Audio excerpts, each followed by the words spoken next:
Her voice cut through the laughter like glass against stone. "I'm proud of all my kids," my mother announced, champagne flute raised high, her face glowing in candlelight. "Except one." The room erupted in laughter, my siblings, their partners, even the grandchildren cackling without hesitation. I smiled, calm, quiet. My heart didn't pound. It never did anymore. I simply reached into my pocket, drew out a small white envelope, and let it slip into her glass.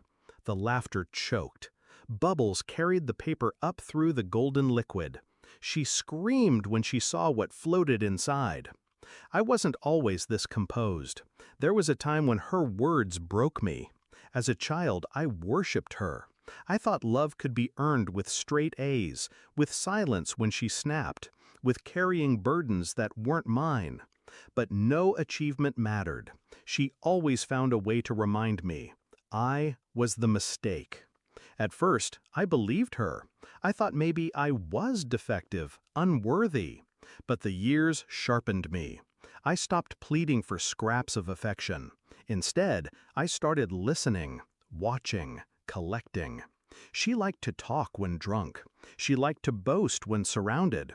And she liked to keep her sins hidden, though she was careless with where she buried them. The betrayal wasn't one moment. It was a pattern. The loan she took out in my name when I was in college, the inheritance she funneled quietly into my brother's business, the lies she spun about me, lazy, selfish, unstable, while I worked 2 jobs to survive. I carried it all in silence. My siblings laughed along, blind or unwilling to see. To them, I was the family disappointment. And I let them believe it, because what they didn't know was that every slight, every theft, every cruel word was a thread, and I was weaving a net. The envelope was simple, unmarked, unassuming.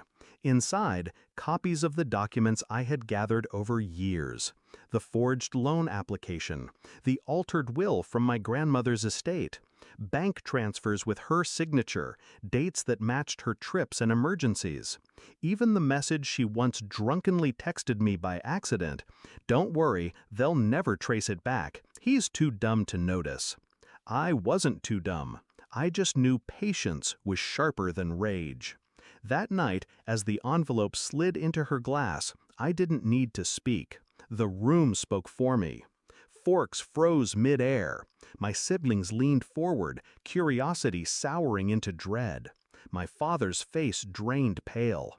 She fished the soaked envelope out, hands trembling, paper peeling apart, ink bleeding, but the words were still legible enough.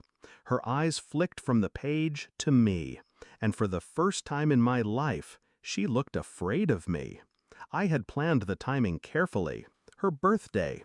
Everyone gathered, the people she needed most to believe she was flawless.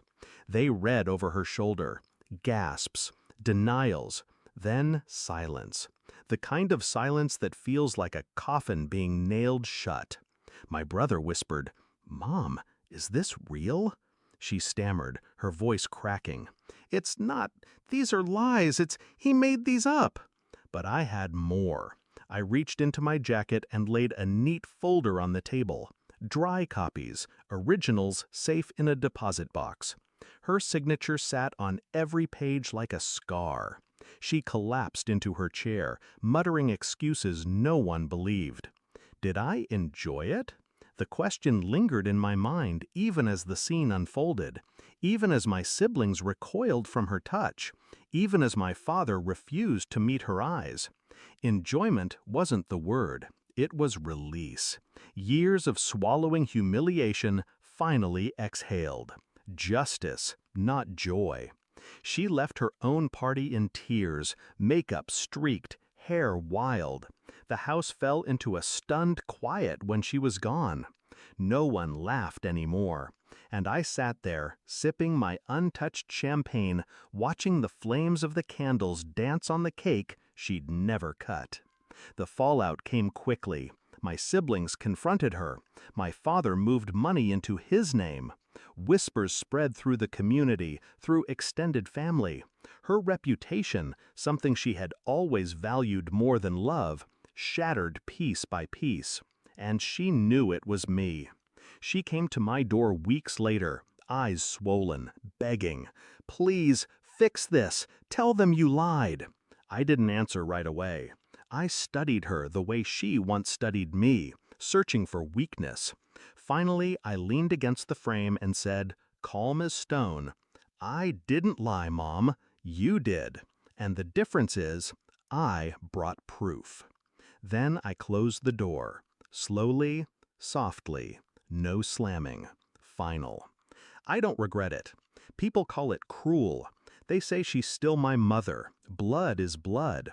But blood means nothing if it poisons you. She made a choice long before I did, and I made mine with precision. So when I remember the sound of that envelope hitting crystal, the silence that swallowed the room after, I don't smile out of malice. I smile because for once, she couldn't rewrite the story. This time, the story was mime.